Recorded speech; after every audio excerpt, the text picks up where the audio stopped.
All right. Hello, hello, hello. Welcome, everybody. Thank you so much for coming out and being in community with us today. I know that a few of the folks in the audience are my personal friends and family, so you know how much I appreciate that. And for everyone else, just it's a pleasure to have you. Today, we have some powerhouse scholars with us today, and it's going to be an honor to hear them speak about the contemporary context we find ourselves and their insights and experiences, which can help us draw connections to what's happening and what has happened in the past. I think it's fair to say that today we find ourselves in perilous and uncertain times, especially those of us in and around education, from students to parents to scholars, researchers, policy professionals. We're dealing with attacks on academic freedom, rises in censorship, polarizing ideological and cultural climates, and just like a general malaise. And so a lot of these forces work to keep us isolated and separated. But I think we can find hope in solidarity.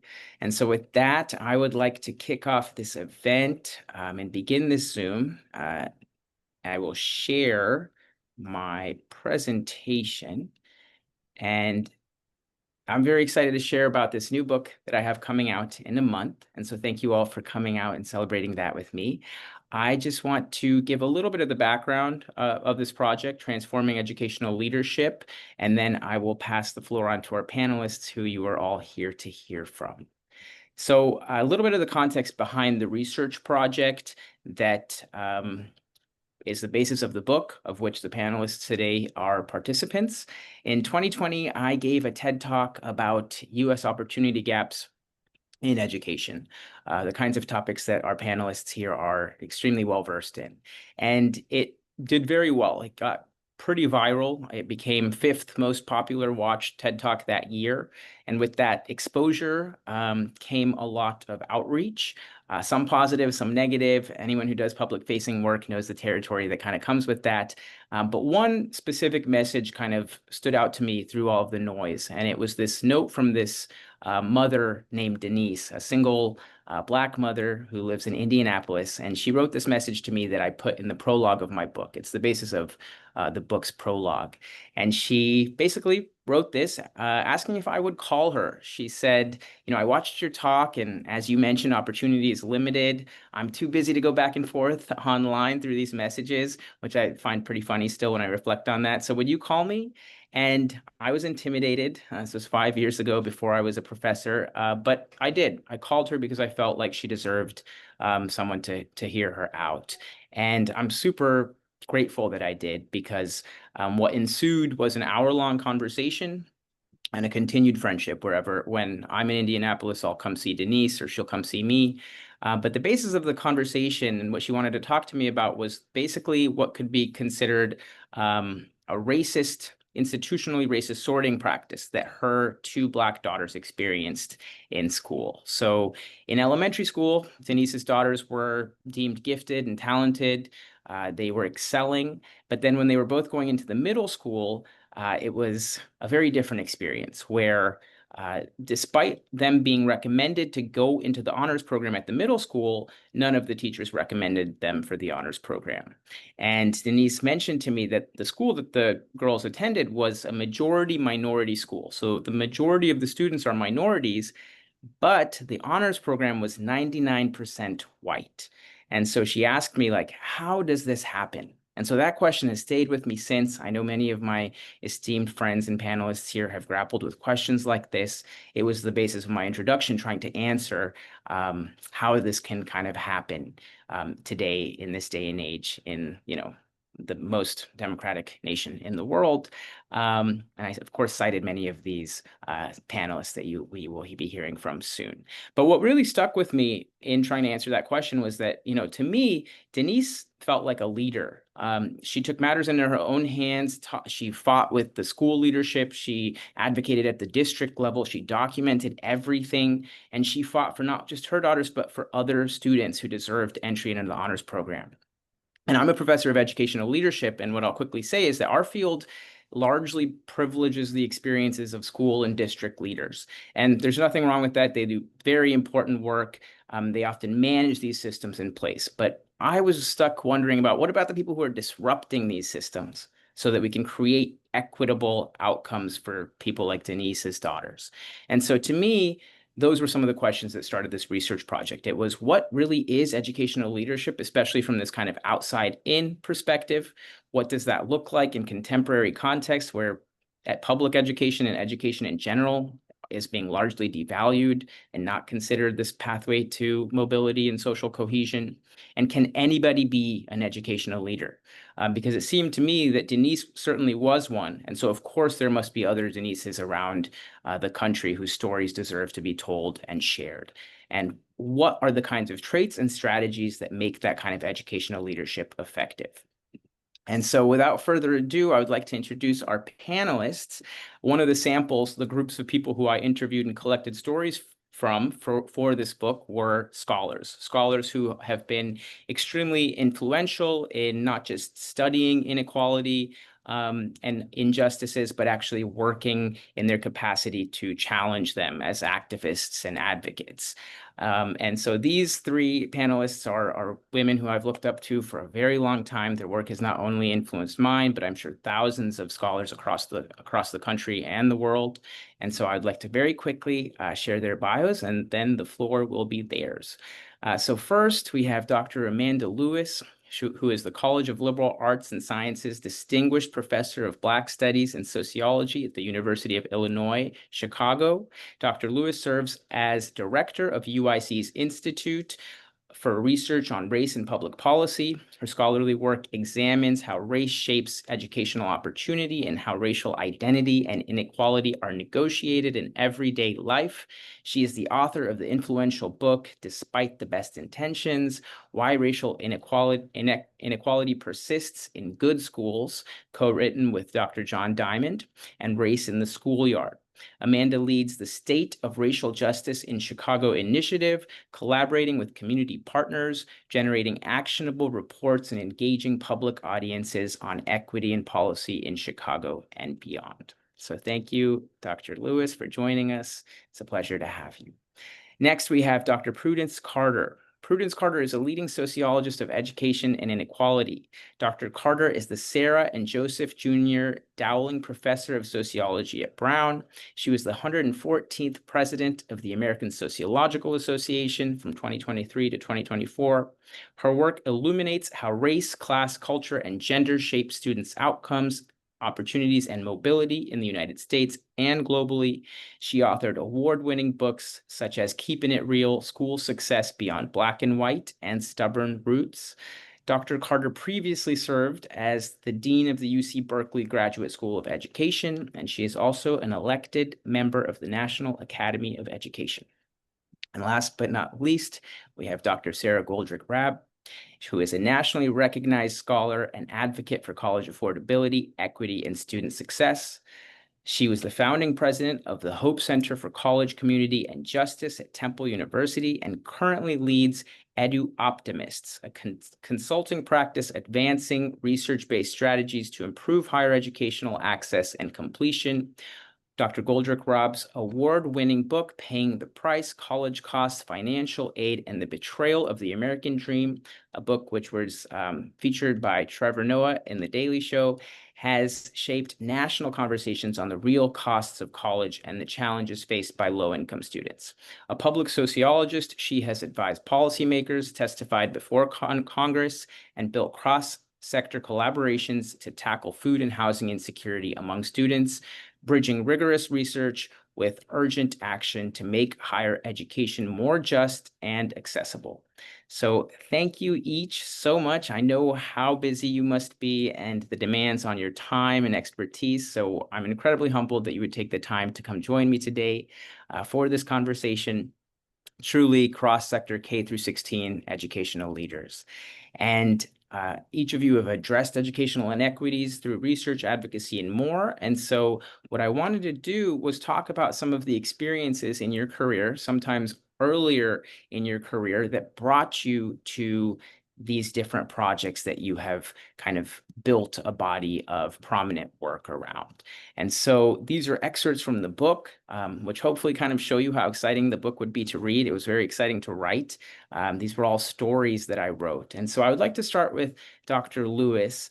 In the book, you shared a story about some of your experiences doing classroom-based work in New York City.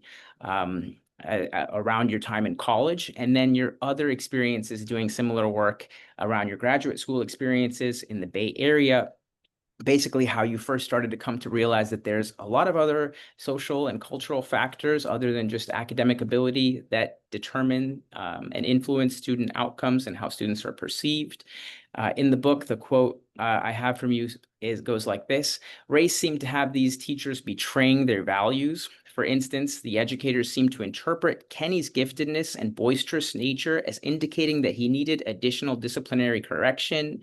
He was being treated like a second-class citizen, yet the teachers would oppose the idea that race affected these student-teacher relationships." And so, Dr. Lewis, to start us off, I was hoping you could give us a little bit of the story behind these experiences and then bring us into understanding how those experiences informed your decision and motivation to go into research and do justice-related community work. So thank you so much. Really appreciate it. Absolutely. And first of all, just thanks for having me and congratulations on the book. It's really awesome. And I encourage everybody who's on here who doesn't have it already to get a copy. There's lots of great stories in the book.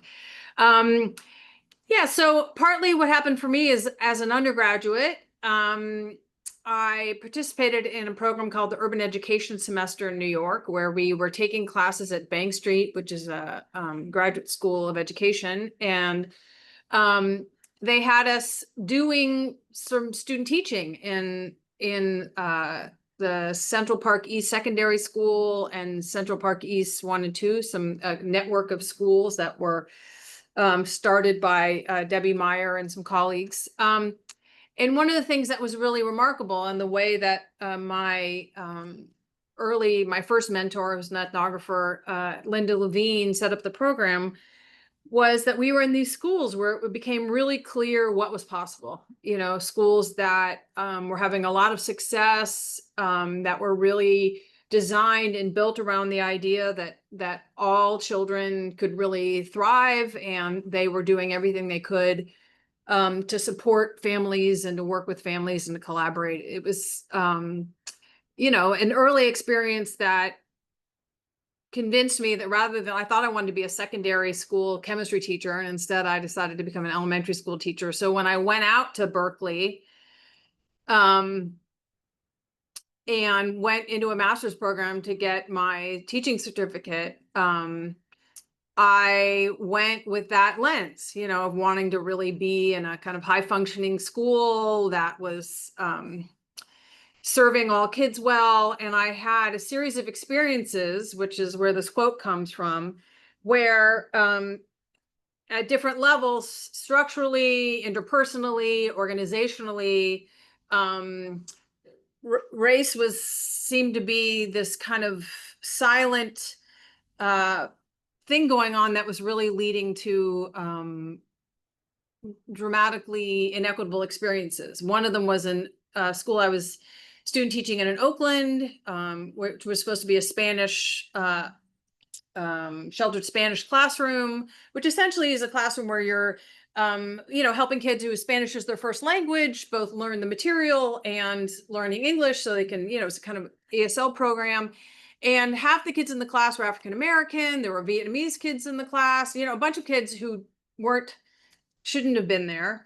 It was part of the reason why the following year Oakland lost its federal bilingual certification, and because they were so out of compliance. But it was an example of the ways in which the organization of schooling at the structural level, a bunch of different ways, made it both hard to teach and hard to learn.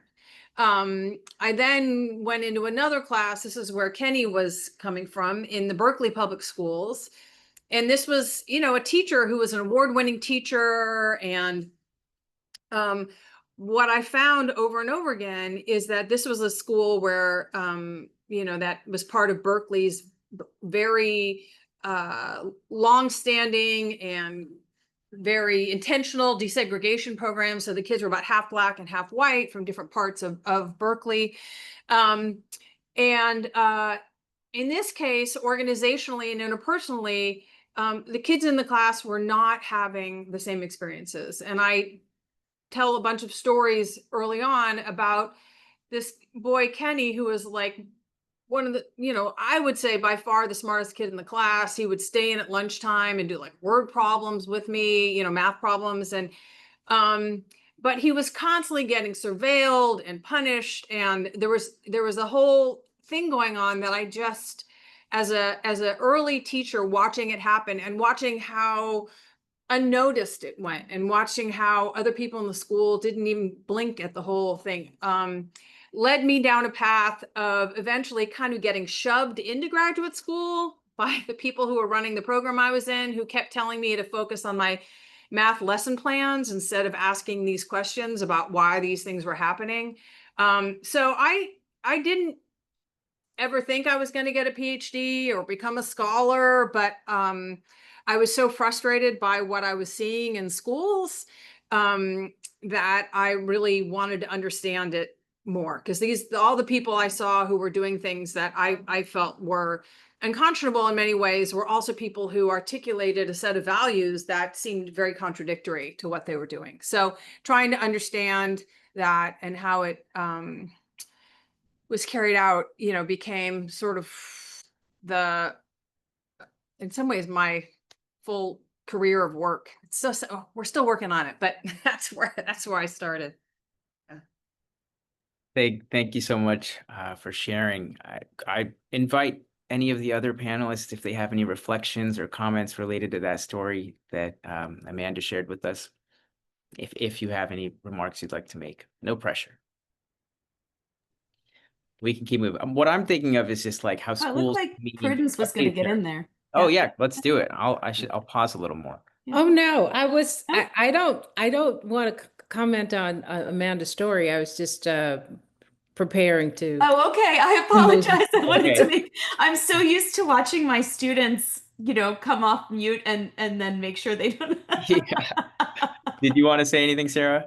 I guess I will just quickly say that the idea of an unexpected path, right? A reluctant or unexpected trip into the PhD or even to the professoriate resonates for me. Yeah. And having one set of motivations and wanting to do things that are actionable, etc. And then finding, I don't know, I think about that phrase golden handcuffs sometimes. It's an odd one to use for this profession that doesn't actually pay all that well, but that has so many trappings of, things that we're supposed to value that you can kind of just end up thinking, I'm making a difference, I'm making a difference, I'm making a difference. Even though the profession in some ways also gives you different incentives there. But people do it. Certainly sitting with people who have made a massive difference, even from inside a place that is tough. So it's partially why I look up to the three of you, and you help me remember the intrinsic rewards, because without that, it can be a tough place to be. And Amanda's story for me, it seems like Kenny had a joy for learning that the school environment kind of took away from him. And so I feel like that's something that a lot of us work on, is trying to bring that back. It's probably why some of us have stayed students for so long ourselves, to find that joy. So moving. Yeah, I would say thank you for that part. I mean, the one thing that I will say, and I'm just kind of musing about this notion of the golden handcuff. I often frame myself when I go to parties, cocktail parties, and people ask me what I do and they don't know me. I say I'm a teacher. I'm an educator. It's interesting as a sociologist to see how the response to me, the nonverbal and verbal changes once I say I'm a professor at an elite university. But I always lead with I'm an educator or a teacher, and for me that is the most noble aspect of this job. I think the teaching profession is a noble profession. I didn't want to do it because I come from a long line of teachers and it was low status, and I came from modest background where it's all about trying to be upwardly mobile and earn money. And when I started college, everyone wanted to go into business, law, or medicine or something, because particularly those of us who came from kind of lower middle or working class backgrounds. But the education bug did bite. in the sense, and when I think about over a 24-year career, how many young people's lives have been impacted by engaging with each other, and that I may have had something to do with the facilitation of that. That's impactful for me. It gets beyond the kind of politics of being inside of these higher educational institutions, which have, their issues with stratification and inequality and collude in it. I think about the power of educating and what the next generation will do. So yeah, I didn't know I was going to be a college professor. I didn't know anyone who did that, or even a researcher, let alone a sociologist. I didn't study sociology as an undergraduate, but I do believe in the power of education. It's such a good point. And I will say, Yeah. and it was funny because you're reminding me of this. And it's funny that it doesn't show up in my bio, but I teach at community college now, teach at Community College Philadelphia. The response when I introduce myself that way is Mhm. so joyful and so different than my prior responses to that question. So yeah, thank you for that. Yeah. Thank you both. So many of these labels constantly that shape what we do, and we just have to find our way through. Prudence, Dr. Carter, what you just shared is a perfect segue to the story you shared in the book. And so I'm hoping you can answer the same question as Amanda. I'll read the quote, and you can kind of provide a little bit more of the context behind it and how these early experiences motivated that career arc, that unexpected path. And so Dr. Carter shared an experience from her first job out of college, which was a college admissions officer. And she said this quote in the book, which goes like this: "You would see the nexus of race and class come together. For Brown to diversify racially and ethnically, it would take historically underrepresented students, but many of those students would end up being the ones who needed more financial aid.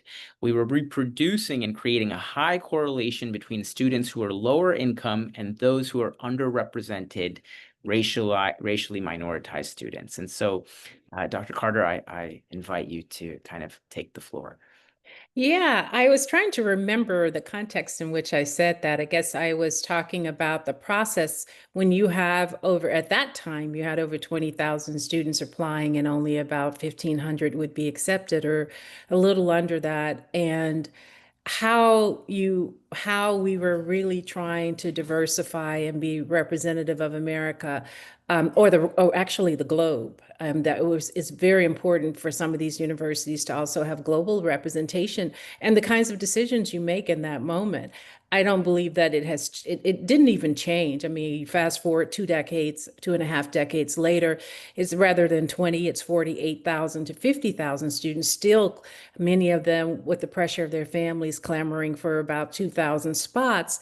And it does come down to making decisions, particularly with a consciousness around making sure first generation students, lower income students are there, in addition to the overwhelming majority of very wealthy students. And we have to think about what it takes to run these organizations, these institutions, where if there was a moment about, over a decade, maybe 2 decades ago, where it's now the case if you're accepted to the university and your family income is below 100,000, it may have gone up to 150,000, which is not poor in many instances. I mean, I guess it does accommodate some of the upper middle class in some places. Where if you're accepted, you have a full tuition ride at a certain income level.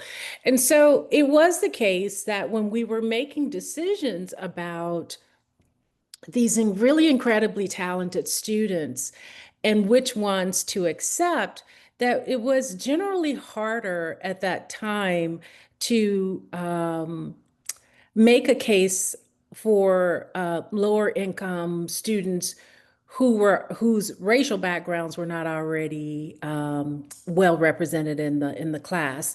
And so you would have poorer and lower income kids across the racial groups competing with each other. And then we'd look at the class and think about, well, do we have students from all 50 states? And if you were from Idaho or Montana or Georgia or Alabama, your chances, or Mississippi for that matter, and full disclosure, I was a Brown undergraduate from the state of Mississippi, your chances might have been increased versus whether you're from New Jersey, where there were thousands of students applying, as opposed to states where there were just maybe a few dozen applying. And so that's something people don't talk about when they talk about the diversity. It's all been placed under the onus and even the spectacle of race. But there was even as far as 35 years ago when I was doing this, a focus on the few spots that would be allocated for lower income and working class kids who needed a full tuition ride to the universities. And oftentimes it was also in a calculus by thinking about which concentrations were getting majors. We had to ensure that all of our departments would have students who would actually populate their classes. We had to think about extracurriculars, athletics. We thought about states. We thought about nations. We thought about ethnic racial diversity, class diversity. So those things did matter, but they don't seem to all come out in the national discussion. It has been all placed on the onus of race, which was just one part of it. But in the process of trying to make sure that you had this kind of array of students with all of this diversification, there would be some correlations that would start to happen. Okay, so and because of structurally how the labor market exists in this country, because there's a high correlation between poverty and race in this country, the likelihood that there would be more students from minoritized backgrounds was going to be increased, right? And so we would see ourselves relying on the factors or forces of segregation, poverty, not in a nefarious way, but understanding that if we were going to, we wanted representation of students from different backgrounds, the migrant, the farm worker's child from California, we knew if we accepted that student, and we had a very limited financial aid budget at that time, that was going to be a certain amount that would be taken up, which meant that we could take only so many other students who would actually have the full need as well, because it wasn't a finite amount of money in terms of the financial aid pool. So when I say that, I said we were reproducing and creating a high correlation. On the one hand, we were doing it in the spirit of trying to be representative of the country, but it also meant that what would happen is that to be white and to be Asian increasingly would be more to be wealthy or to be upper class. And in order to get high achieving Latina and Black students and Native American students, they were more likely going to be coming from lower income backgrounds or be first gen. That is not 100%. We did have representation. We would be able to capture some of that class diversity as we were accepting athletes, for example, for our various sports. And that was often correlated with race, particularly. And so I think it's way more complicated and complex than the national conversation, which has been very problematic and placed the onus and basically is harshly impacting students who are of historically underrepresented racial backgrounds. But, no one talks about the legacies or talk about the state representations or the sports and athletics. And those things actually had as much, if not more, pull in sometimes as we were making these decisions. And so the structure of this country in terms of the labor market, in terms of income, in terms of wealth, the power of wealth, we talk about income, but we don't really talk about wealth. Increasingly, some are pushing us to think about that and because that is so highly correlated to the tool that has been weaponized, which is the SAT. And we could tell which students were having private tutors or went to had school context where it was ingrained in them with the cultural logics around taking the SAT multiple times or starting to study as early as, probably from the time, getting on a waiting list to be in these really fancy private kindergartens and elementary schools, primary schools. These things matter to the long-term outcome of attainment or even performance on something like the SAT. The SAT has never been an objective or independent indicator of anybody's intelligence. It is a class marker, and it's especially a wealth marker. But those conversations are not being had nationally. They are being perceived as the things that determine what's fair. And how we attain some form of equality, but they're not fair. They're in and of themselves. disproportionately in favor of certain social groups by class, by race, by wealth. So I'll just stop there. Thank you. In wanting to reflect the demographics of the country, it sounds like you really did, which includes all of the inequities that we see across the states. Before I ask you the follow-up to this and how that kind of informed your earlier research, did any of the other panelists care to reflect on Dr. Carter's story, if you hadn't heard it before, or if it makes you think of anything as your own children are nearing going to college or perhaps already there? This is just a very minor anecdote, which is that Prudence and I were at Brown around the same time, and there was a bunch of student organizing going on at the same time around need blind admissions. It was, and it's just an ongoing thing. And when I was for a while at Emory University, they had need blind admissions when we got there, and we're thinking about getting rid of it. And it was interesting to understand how people didn't even realize, like, it was interesting how many faculty weren't on the side of protecting this. So these, watching these conversations go on as a student, as a faculty member, and like watching the organizations try to navigate the logics, the kind of logics they bend over to kind of make this all make sense, has always been, I think, a really important set of conversations. So thanks, Prudence. Yeah. Well, I mean, I think the biggest thing, if you ask me how this then shapes my career, I learned very early on from moving across the country as an admission officer, going from the center cities where it was hard even to find supplies in the classroom to some of the most affluent, idyllic, just gorgeous campuses that look like college campuses, but were high schools, to see that opportunity gaps drive achievement gaps or achievement disparities. It was clear to me for a long time, covering 7 states, being on the road, talking to students. And so I think that's really what propelled me onto the track of studying educational inequality by doing this work. I had no intent actually of doing educational research until I was bitten by the bug of going and having to present cases, knowing the context of young people, having seen it by visiting these schools in the sister cities of Cleveland or Memphis, Tennessee, or going into Western Massachusetts to a private boarding school, whatever it may be. That's where you see America, like in terms of schools. And I think one of the beauties of being studying education, and particularly education as a social, cultural, political institution, is that you see that it mirrors the larger society. Whatever happens in the rest of the society is going to happen inside the schools. It permeates those walls. So I'll stop there. Sure. In going from different zip code to zip code, you got to see the impact of zip at 100%. as a destiny impacting factor for young people across the country.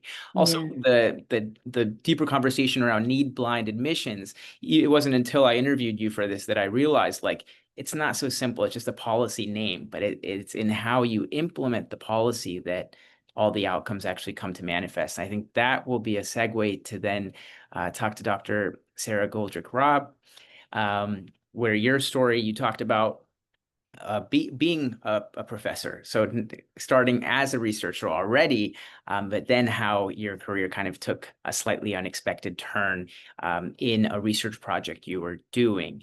And so I'll ask you the same question, is if you could give us a little context behind this quote, and then tell us how this kind of informed your career path and your movement building.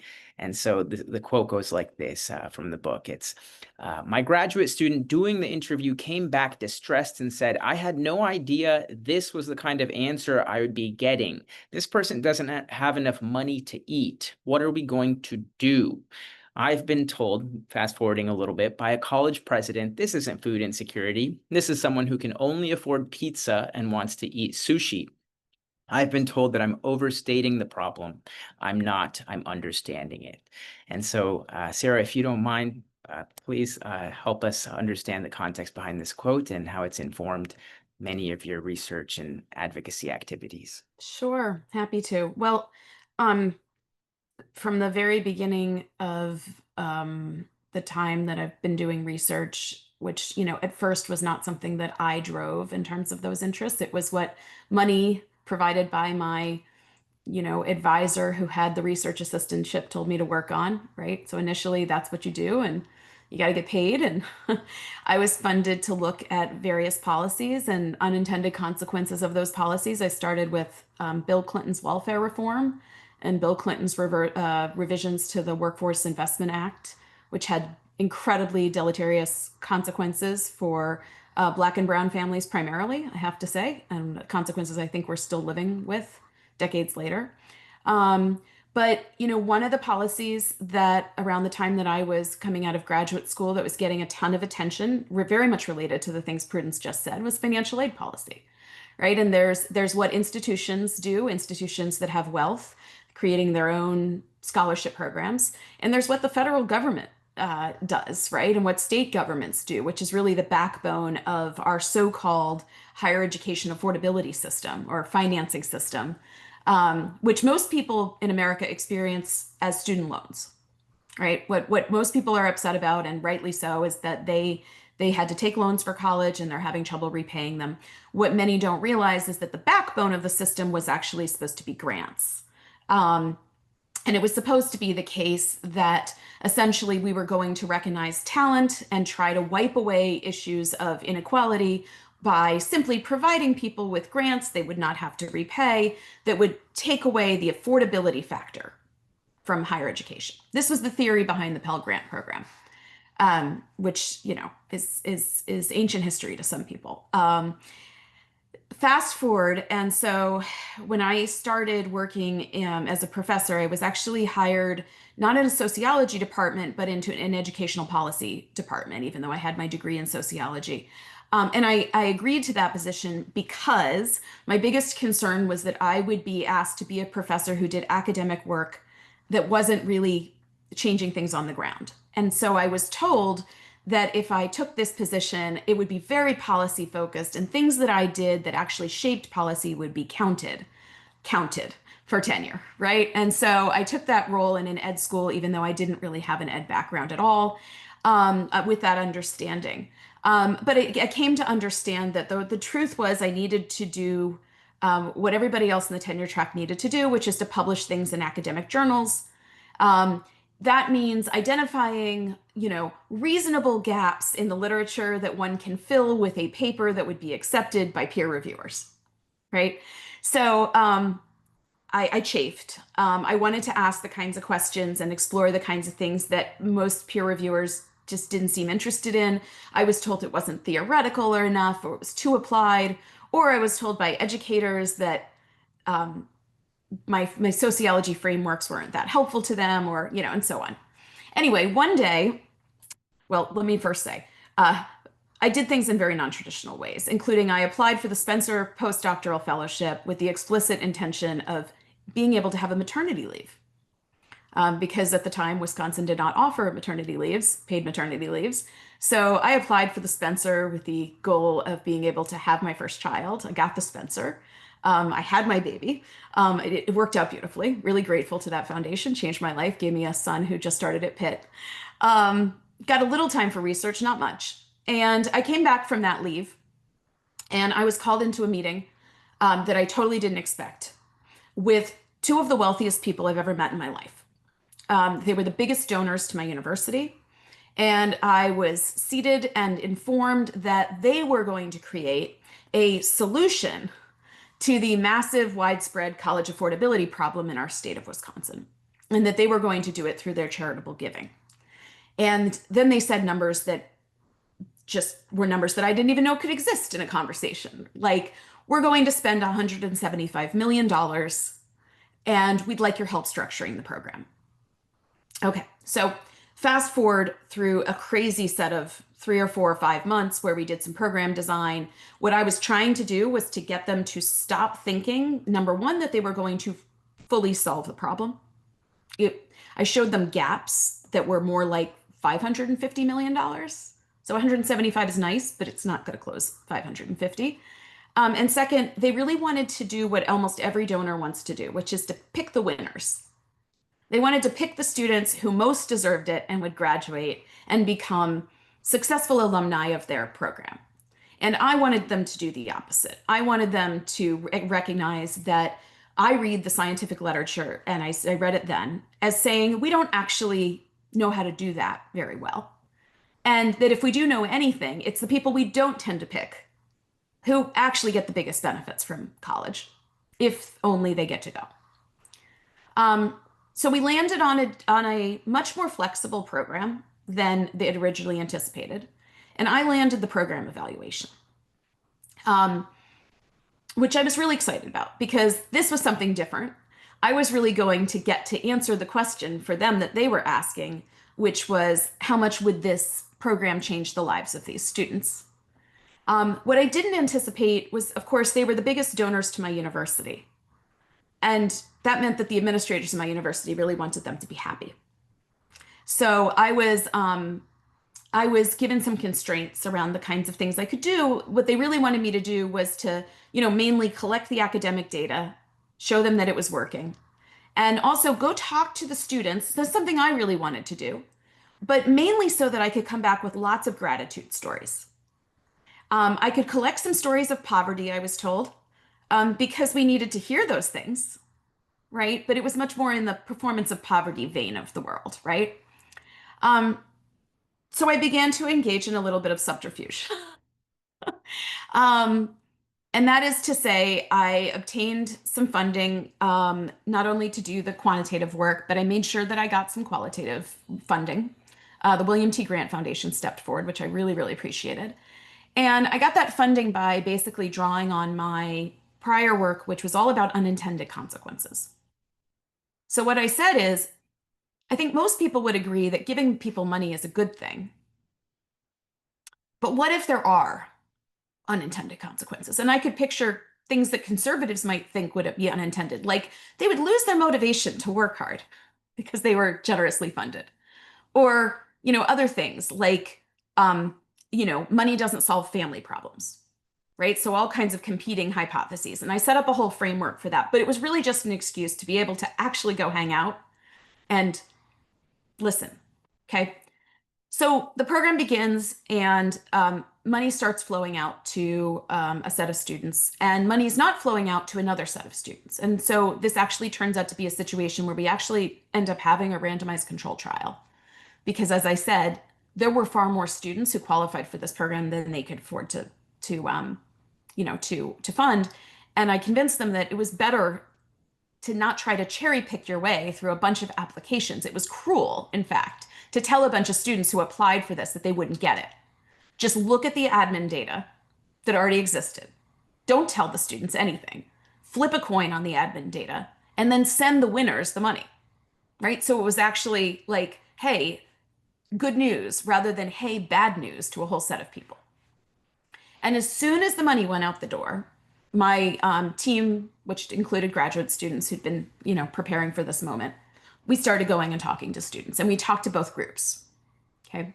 So what we would have figured is that the group that didn't get the money, they had no idea that there was a scholarship. We just wanted to understand, like, business as usual, right? What's it like going to college as a low-income person on the Pell Grant who's not getting any other scholarship funding? What's going on? And we started talking to the people who'd gotten the money without ever saying anything about, like, how's that scholarship going for you, right? None of that nonsense. And the bottom line of my book, fast forward years later, is that actually the groups did not fare all that differently. But it wasn't that they didn't need money. It's that America's financial aid system is a miserable way to distribute money to people. If you want to give money to people, you do not ask them to jump through 27 hoops and engage in a bunch of tricks like, hey, let's say you drop a class because you really don't feel like it's working for you, or the teacher said something awful, and you drop a class, oh, by the way, now you lose your financial aid, right? Or, goodness, you have to drop a class because, I don't know, your employer increases your hours and you can't afford to lose the job and still pay for college. Oh no, you lost your aid, right? So paying the price ends up being a book about, the many problems with our highly bureaucratic system and the ways in which we could simplify it and get the job done. So the moment that you're looking at in this quote, however, was the beginning of the sense that this was not going to matter in the way that the donors had hoped, and that the problem on the ground was far worse than any federal policymaker or even any economist or any expert in the field of financial aid was revealing. In other words, people getting federal aid, people with supposed low amounts of unmet need in their package, right? I mean, I was at the state flagship institution. This study was happening across all 42 public 2 years and 4 years. On paper, we would see a student who only owed $1,000 a year out of pocket for college, out of 30,000 on a piece of paper, right? Sounds good. Sounds like they're set. Nonetheless, when we would start with the very basic question, the question, frankly, the donors weren't interested in, the question that as sociology training, I wasn't trained to really necessarily ask, but the question that I just thought was the right way to do this. How are you?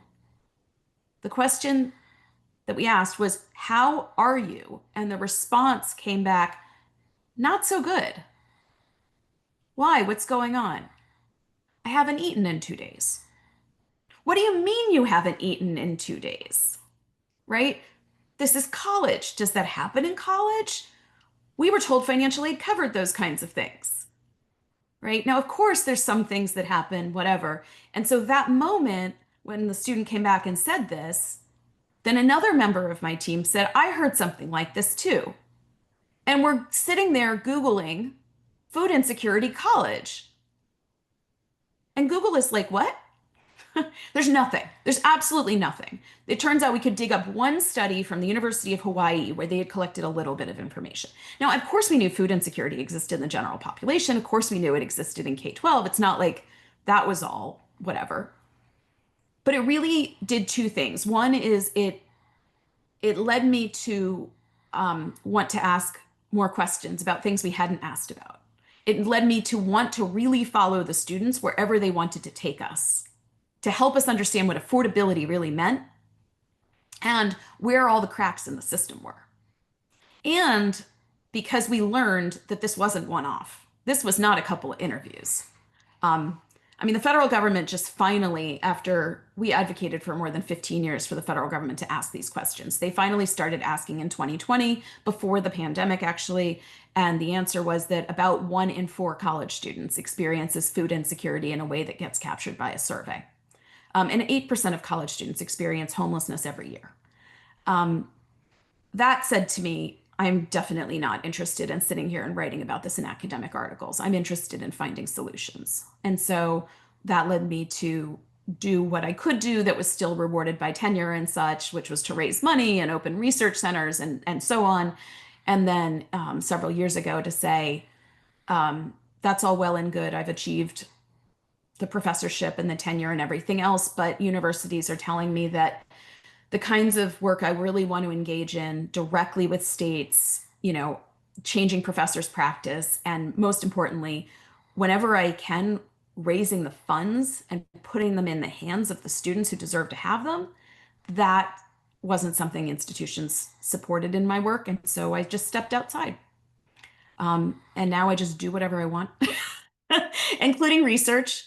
And bottom line is, I think that when we see it and we have some power to change it, I'm not going to pretend like I'm going to solve this problem. My kids always ask me, when will college be free?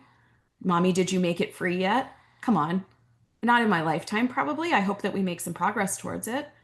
And I feel like if the student who told us that truth that day feels a little bit more seen and recognized and knows they're not crazy, that it's possible to get financial aid and still not have enough money, but then we've done something. All right. Thank you. Thank you so much for that. And don't make it sound so good about going rogue. Don't make it so alluring. But I really appreciate that. Deeply painful and the best decision of my life. Yeah, I'm sure. And that's also a good segue into the different constraints that we find ourselves into in this moment, where a lot of people dictate what we can and can't do. And so I'd like to bring us into our current contexts and just kind of open up the floor with a few questions. We have about 10 minutes left, so I won't read these rich quotes from these stories, but one of the quotes was from Amanda's interview, talking about how we have to name these issues that we're challenging. We can't just leave them amorphous. We have to name them if we want to intervene and change them. And so my question is, well, in this context, we may not even so-called be allowed to be naming these things. In a climate of increased censorship and what have you. And so I'm wondering, how can we continue to name and identify inequalities and injustices when we're dealing with attacks on various kinds of freedoms? And so we could start with Prudence, and then everyone can chime in. Let's take about 2 to 3 minutes for this question, and take it any way you'd like. Appreciate it.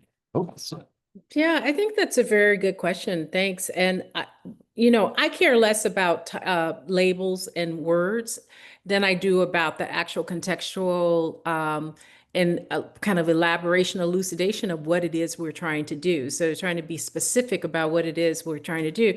This is what happened to the word or the concept of diversity, which I think is a very fine concept. It's a principle. It's a value. And this is what scholars and academics can do. They start fighting about, well, is diversity structural enough? Does it really interrogate and erode power? I mean, diversity is about representation, right? And you can't get to the other things until you get to the representation. Access, equity, opportunity have to have the representation as well. But we spend so much time trying to coin new terms that we can get away from what the heart, the crux of the matter. And so when you ask about terms, even if we're in this moment of censorship, I'm less concerned if we have to actually utilize other terms or call it something else that's not on the list of 60 to 100 concepts that are under right now scrutiny that will actually impede your ability to get grants, or may even bring scrutiny on your place of employment and create jeopardy and precarity for your job or your institution. So I'm more curious about and care more about what are we doing, and how we describe and we discuss that. Even the concept of equity. Okay, so you don't want, if I can't say equity in this moment, even though I'll push back, I'm still going to do the work of equity, and I think that's what's important not to be lost as we think about these things. And so right now, to use the term critical is seen to be, is politicized, right? Diversity is politicized, equity is politicized, race is politicized, gender is politicized. That's under an authoritarian regime, and it is authoritarian. And we can name that. Viewpoint diversity is not about really viewpoint diversity today. It's about having a certain very narrow construction of what it means to think in the academy that is antithetical to the way that all of us on this program actually think in terms of justice, fairness, equity, or equality, and that's a debate. Thinking about those things, viewpoint diversity, we already have it inside of the debates that have emerged over history around why disciplines matter. Different disciplines have emerged, the paradigms and frameworks within our disciplines, right? How we go about actually implementing the practices that we say we care about in terms of fairness and equity and justice. We don't all agree. The mosaic and the landscape of how you do the work varies as well. And so I think it's important to focus on what the work is supposed to be to do it. And I'm going to be less interested in writing a theoretical paper, even though I'm proud of theorists. We need theory, we need empiricists, we need all kinds of people in the ecosystem. I don't judge, I just stay in my own lane and try to do the work for myself in that lane. So when you ask about these labels, okay, we just pivot. This is how we be adaptable, we be flexible, but I still keep my eye on the North Star. And that's kind of I think the way to handle it. I hope many of us will handle it. Yeah, I would agree. I don't think it's so important so much that we name things, but that we deal with things, that we act. Yeah. My one recommendation is that you do it smart. You do it with your eyes open, and you do not be naive, right? Yeah. So I don't know who it was. I think, Tressy's the one who says it the most lately, but the university's never going to love you back. Stop thinking that any of the trappings that you're told protecting you, I don't care if it's tenure, I don't care if it's academic freedom, don't be naive. You work for an employer, and your interests and your employer's interests are not always aligned, period. So don't waste time thinking that you have so-called security. You make your own security. You save if you can, and I mean, not everybody can, right? But you proceed with the understanding that you may have to reinvent yourself at some point, or you may have to pivot. You should know an attorney. I don't think anybody working in higher education should be doing it in a naive way where they don't even imagine that someday they might need to talk to an employment attorney. It just is. It just is. You should document what you're doing and you should think about it. You don't have to do everything all the time. Every time your mouth opens, doesn't have to be a giant fight coming out of it. You pick and choose. And I think that's good advice generally. It's certainly advice I did not heed when I was earlier in my career. But I would just say that I do listen to a lot of people say, I have the right to say this, I'm going to say this, and then they get really surprised when, the pushback doesn't just come from the professor watch list or turning point. Watch out. The pushback will come from inside the house too. And it doesn't mean you don't do it. It doesn't mean you don't do it. You follow your own values and you follow your own, but I do think that our profession as a whole just really needs to come to the table with a real understanding of, what it really means to work for an employer in this day and age, period. Yeah. Do the work and watch your back and watch your friends' backs, which is brings me to the next question. But I will say, I know all of you are busy, important people. It's almost 1. If you have to go, please do. Same with those in the audience. I have to go at 1:10 for school pickup, which I probably shouldn't have volunteered to do today. But I promise to wrap up by 1:10. So that was an amazing segue into this idea of, the table, increasing seats at the table and working together, which comes from a quote that was said in the interview I did with Prudence.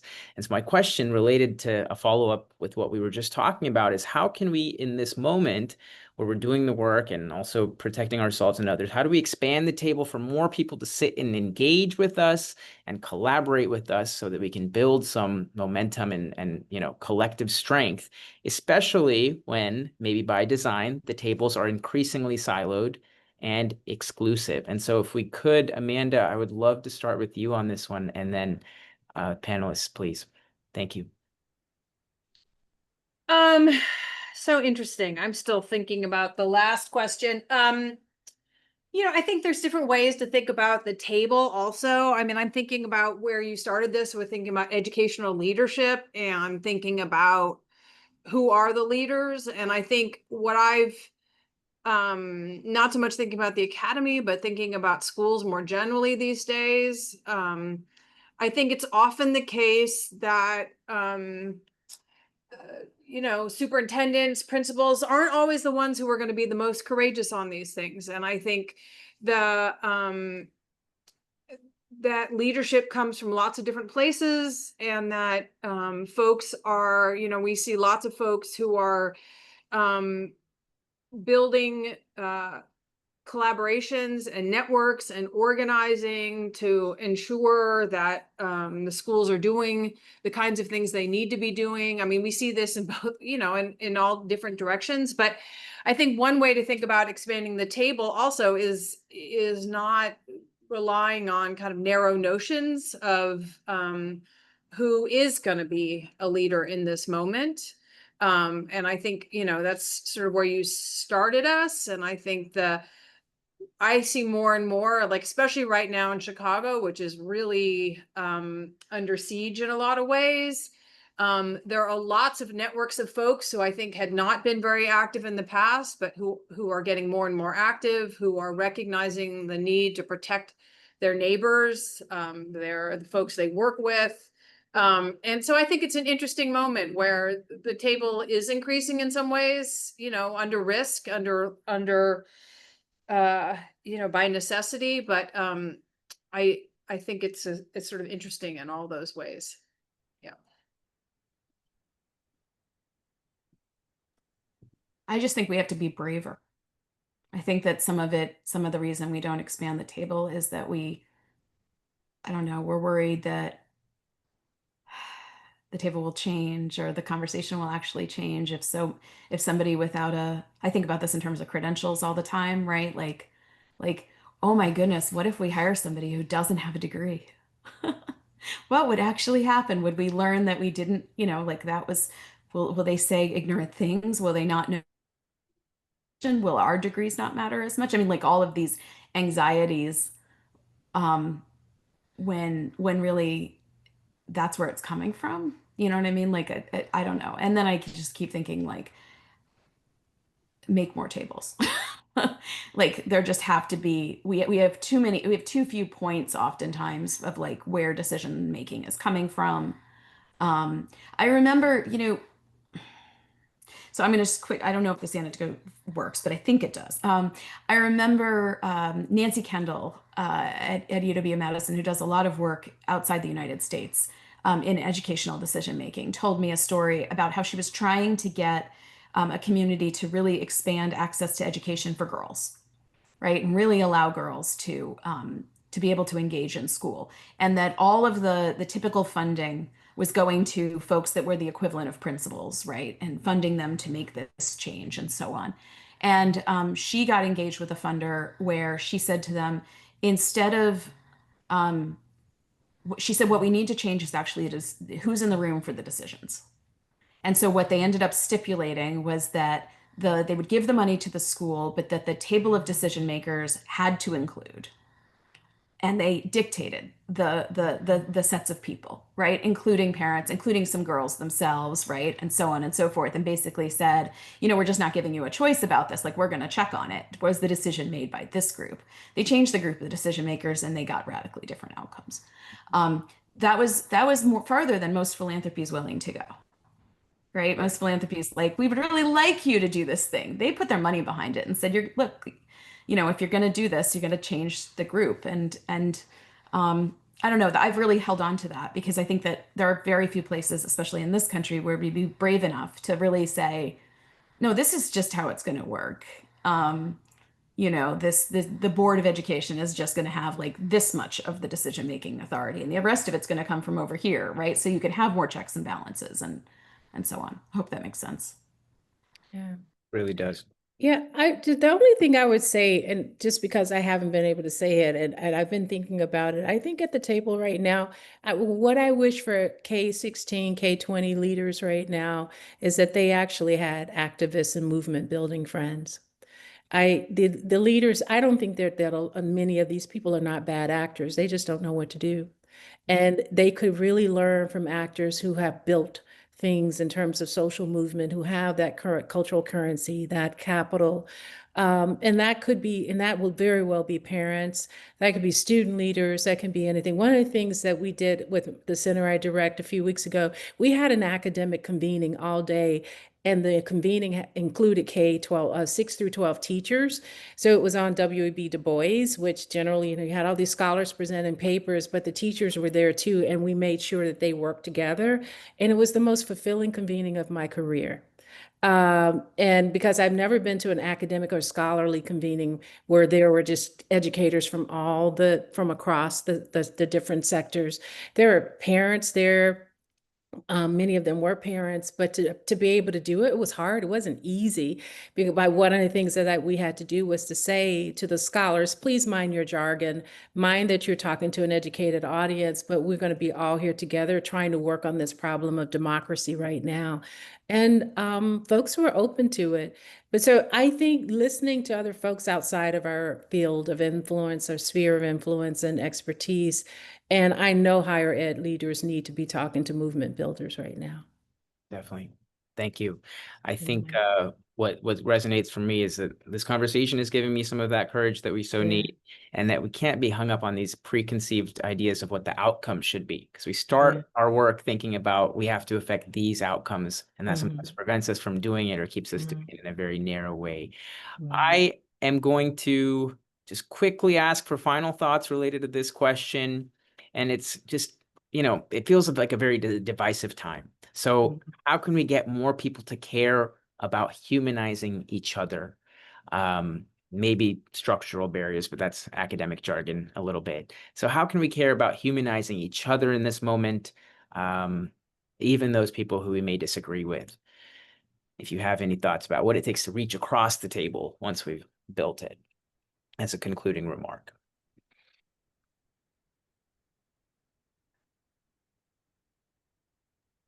I'm just going to say more listening.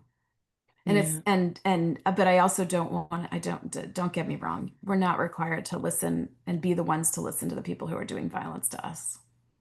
Like we're just not. I just don't, I don't think, you know, like somebody else can go listen to them. Mhm. Like I think we ask all the time, like as if we all have to do everything. And we Right. don't. But I do worry. I'm getting, you know, I think that the Democrats are starting to think, what should we be doing on the DNC platform in education in 2028 already? And the number one thing that I say, stop thinking you know. Right. Go listen to these angry people. Listen on the ground. Like go ask questions you've never, you know, and show them that you have at least some bit of care about what they think, even though they vehemently, you know, disagree with you. Um, Yeah. and slow down. That's another part of this. We Right. keep going way too fast, I think. Yeah. I actually think this is where we as scholars and educators can do where we need to be self-aware and can grow. You know, I just think about my own career trajectory. There's a bit of self-righteousness in all of us. And one of the reasons why I do believe we're here, if we don't learn anything about this moment, it is about our inability to listen to ideas that are antithetical to our own.